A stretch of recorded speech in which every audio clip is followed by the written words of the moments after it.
اعوذ باللہ من الشیطان الرجیم بسم اللہ الرحمن الرحیم۔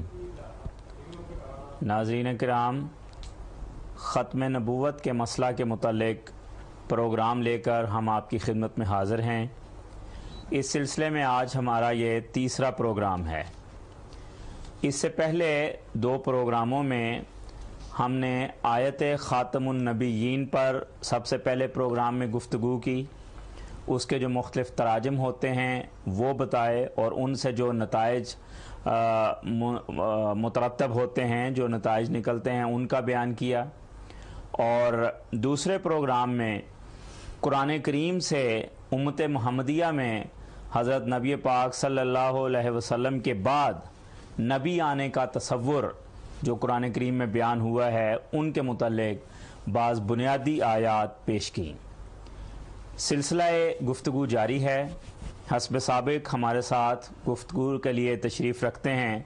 مکرم محترم مولانا مبشر احمد کالوں صاحب۔ آج ہم ان سے پوچھیں گے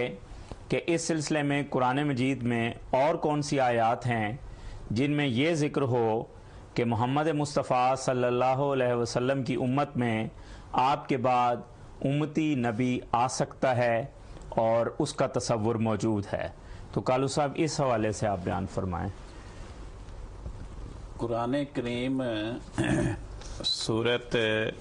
آل عمران کی آیت نمبر 180 میں اس مضمون کو بیان فرماتا ہے۔ اللہ تعالیٰ فرماتا ہے ما کان اللہ لیذر المؤمنین علی ما انتم علیہ، کہ اللہ تعالیٰ ایسا نہیں ہے کہ وہ مومنین کو اس حال پر چھوڑ دے جس میں تم ہو، حتی یمیز الخبیث من الطیب، یہاں تک کہ مومنین میں سے اچھے اور برے میں وہ امتیاز پیدا کرتے ہیں۔ یہ فکرہ قابل غور ہے کہ اس زمانے کے مومنین کو، اس زمانے کے مسلمانوں کو اس آیت میں اللہ تعالیٰ مخاطب کر رہا ہے جس زمانے کے مومنین ملے جلے ہوں گے، کچھ اچھے ہوں گے، کچھ برے ہوں گے، اور پھر کچھ پتہ نہ چل رہا ہوگا کہ ان میں سے اچھے کون ہیں، برے کون ہیں، ان مسلمانوں میں سے خدا کو کون سے پیارے ہیں اور کون سے پیارے نہیں ہیں۔ یہ فکرہ قابل غور ہے۔ یہ فکرہ بتاتا ہے کہ یہ جو فرمایا کہ علامہ انتم علیہ، جس حال میں تم ہو اس حال پہ اللہ تعالیٰ مومنین کو نہیں چھوڑے گا، یہ بتاتا ہے کہ یہاں پر آئندہ زمانے کے مسلمانوں کو مخاطب کیا جا رہا ہے جی، کیونکہ حضرت محمد مصطفیٰ صلی اللہ علیہ وسلم کا زمانہ جس وقت آیت نازل ہوئی، اس وقت جو مومنین تھے صحابہ کرام، ان کی تو شان میں قرآن پاک اس مضمون سے بھرا پڑا ہے رضی اللہ عنہ، جی، کہ اللہ تعالیٰ ان سے راضی ہو گیا۔ وہ تو نہیں تھے کہ کچھ صحابہ نعوذ باللہ برے تھے اور کچھ صحابہ اچھے تھے۔ صحابہ کی شان میں تو یہ فرمایا۔ تو یہاں یہ پتہ چل رہا ہے کہ یہ صحابہ کے بارے میں ذکر نہیں ہو رہا، جی، آئندہ زمانے کے مسلمان جو اچھے برے ملے جلے ہوں، جی، اور ایسا گڈمڈ معاشرہ ہو جائے کہ کچھ پتہ نہ چلے کہ کس کو ہم صحیح کہیں کس کو غلط کہیں، جی، ان کا تذکرہ ہو رہا ہے۔ آگے فرمایا کہ جب ایسا زمانہ آئے گا، وَمَا كَانَ اللَّهُ لِيُطْلِعَكُمْ عَلَى الْغَيْبِ، تو اللہ تعالیٰ کی یہ سنت نہیں ہے کہ وہ تم میں سے ہر آدمی کو غیب پر آگاہ کرے کہ فلاں اچھا ہے، فلاں برا ہے، فلاں کا عقیدہ درست ہے، فلاں کا عقیدہ غلط ہے۔ فرمایا پھر کیا طریقہ کار خدا تعالیٰ اختیار کرے گا؟ پیش گوئی فرمائی وَلَٰكِنَّ اللَّهَ يَجْتَبِي مِن رُّسُلِهِ مَن يَشَاءُ، جب مسلمانوں کا معاشرہ اچھے برے افراد پہ مشتمل ہوگا، مسلمان اچھے بھی ہوں گے برے بھی ہوں گے، تو پھر خدا تعالیٰ ان میں امتیاز پیدا کرنے کے لیے، ان کو نتھار کر جدا جدا کرنے کے لیے جس رسول کو چاہے گا اس کا انتخاب کر لے گا۔ تو اس آیت میں یہ پیشگوئی کی گئی کہ جب امت محمدیہ کے افراد کا معاشرہ اچھے برے افراد پہ مشتمل ہوگا اور لوگ حیران پریشان ہوں گے کہ ہم کس کو صحیح مانیں کس کو غلط مانیں، تو پھر اللہ تعالیٰ کیا طریقہ کار اختیار فرمائے گا؟ ایک رسول کا انتخاب کرے گا۔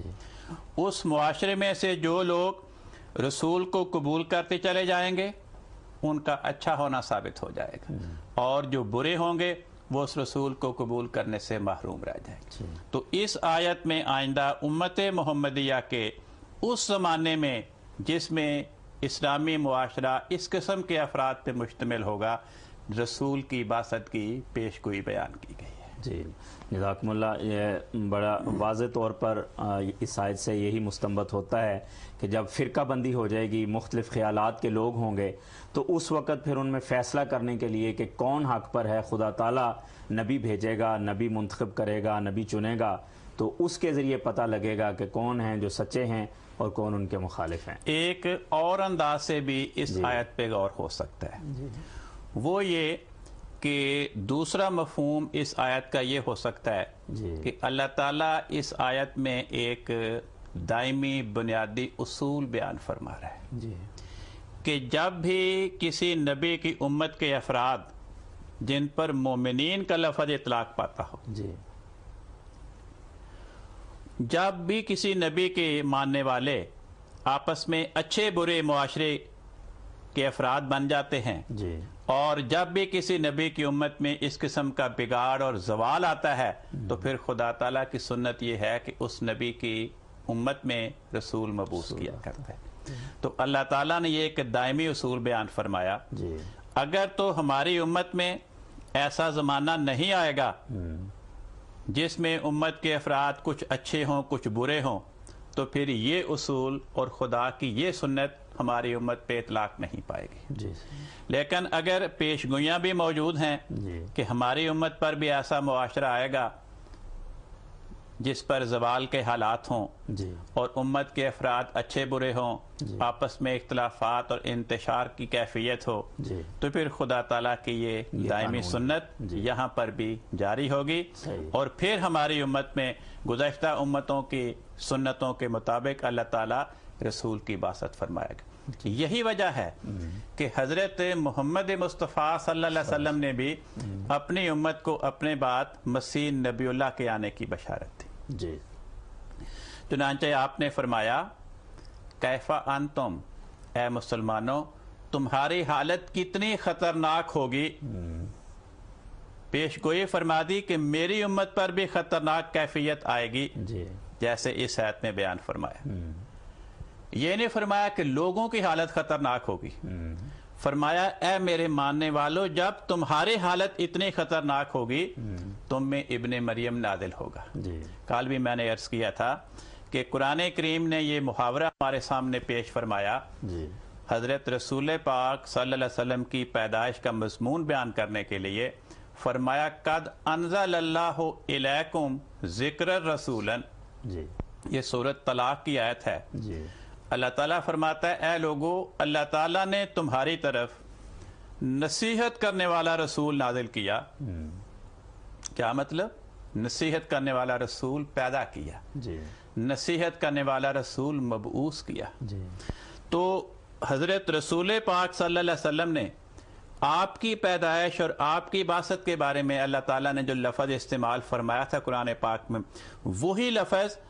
آنے والے مسیح کے بارے میں استعمال فرمایا کہ تمہاری حالت کتنی خطرناک ہوگی جب تم میں مسیح ابن مریم نازل ہوگا، یعنی تم میں مسیح ابن مریم پیدا ہوگا یا مسیح ابن مریم مبعوث ہوگا۔